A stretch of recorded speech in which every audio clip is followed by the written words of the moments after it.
ইংরেজি কথোপকথনের দক্ষতা বৃদ্ধির জন্য একটি ছোট ধরনের কথোপকথন দ্বারা শুরু করা যাক। ঘরের বাইরে পা ফেললেই, বিশেষ করে বিদেশে, যা খুব বেশি দরকার লাগে তা হলো কেনাকাটা, শপিং। সুতরাং প্রথমে আলোচনা করা যাক দোকানদার শপকিপারের সাথে খরিদ্দার কাস্টমারের কথোপকথন কী ধরনের হতে পারে। হ্যাঁ বন্ধুরা, আজকের এই ক্লাসটি অবশ্যই কিন্তু একটি গুরুত্বপূর্ণ ক্লাস হতে যাচ্ছে এবং এই ক্লাসের মাধ্যমে আপনারা কিন্তু শিখে নেবেন কিভাবে একজন দোকানদারের সাথে একজন কাস্টমার কনভারসেশন করবে। এবং এই কনভারসেশনটা বুঝতে হলে অবশ্যই কিন্তু আপনাদের পুরো ভিডিওটি না টেনেই দেখতে হবে। তো চলেন আমরা মূল ভিডিওতে চলে যাই। প্রথমত কাস্টমার বলছে, could you please show me some saris, অর্থাৎ দয়া করে কিছু শাড়ি দেখাতে পারবেন। কাউকে কিন্তু এভাবে অনুরোধ করে বললে কুড ব্যবহার করতে হয়। আমি আবারও বলছি, could you please show me some saris. আপনারা অন্য কিছু ব্যবহার করতে পারেন, এখানে শাড়ির বদলে আপনারা কলম ব্যবহার করতে পারেন, অন্য কিছু চাইতে পারেন, সেক্ষেত্রে কুড ইউ দিতে পারেন। দয়া করে কিছু শাড়ি দেখাতে পারবেন।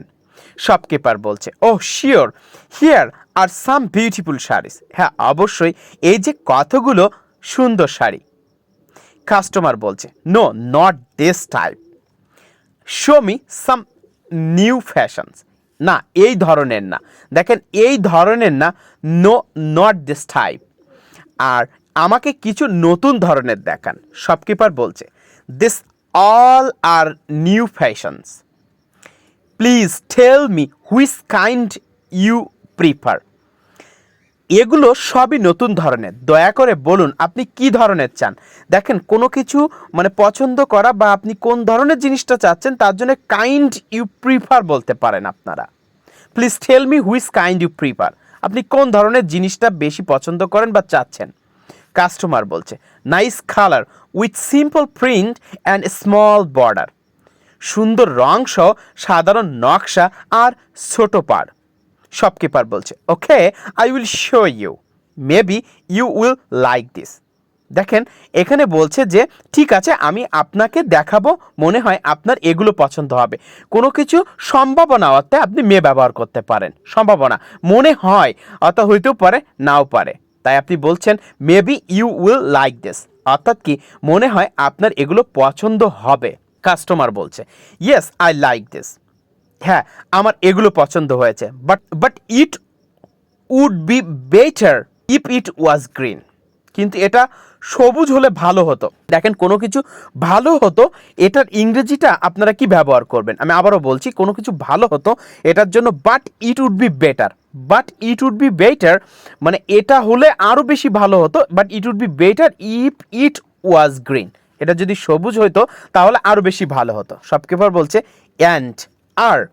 কাস্টমার বলছে, yes border a little bigger, again do you have silver ordered ones. হ্যাঁ পাড়টা আর একটু বড়, আর আপনার কাছে রূপালি পাড়ওয়ালা হবে।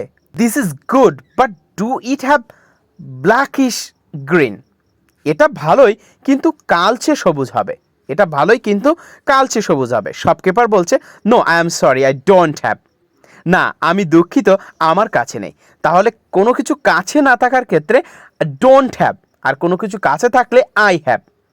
সুন্দর একটা মজার ইংলিশ কিন্তু। দেখেন কোনো কিছু কাছে না থাকলে না বোধকে আই ডোন্ট হ্যাভ। কাস্টমার বলছে, well right I will take this, ঠিক আছে আমি এটাই নিচ্ছি, ঠিক আছে আমি এটাই নিচ্ছি।